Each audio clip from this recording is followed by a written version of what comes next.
In the dead of night, under the cloak of darkness, a single figure emerges.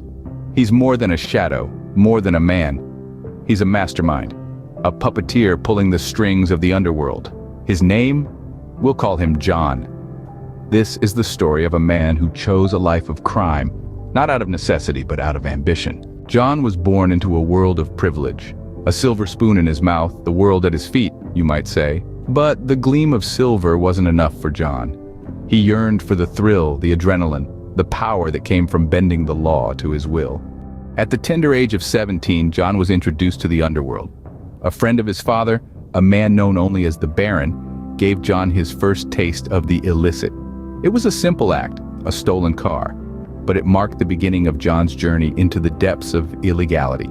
As the years rolled by, John honed his skills. He became a chameleon, blending into the shadows, becoming a ghost in the machine. He orchestrated heists, manipulated markets, and laundered money with an elegance that was both terrifying and awe-inspiring. But as John climbed the ladder of the underworld, he left a trail of destruction in his wake. Lives were ruined, families shattered, and the gap between the haves and the have-nots grew wider. Yet, John remained untouched, hidden behind a wall of wealth and power. However, no one can outrun the consequences of their actions forever. The law, patient and unyielding, finally caught up with John. His empire crumbled, his wealth seized, and the man who was once untouchable was now in handcuffs. John's story serves as a stark reminder of the devastating consequences of greed and ambition. His choices, driven by a desire for power and thrill, led him down a path of destruction. His actions, while initially profitable, ultimately resulted in his downfall.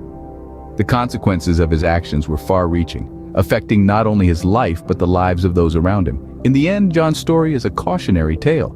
It's a tale that highlights the inevitable downfall that comes with choosing a life of crime. It's a tale that reminds us that no amount of wealth or power can shield one from the consequences of their actions. So, remember John, the man who had it all and lost it all in his pursuit of power and thrill. His is a story of ambition gone awry, of a life lived on the edge, and ultimately, a life that serves as a warning to us all.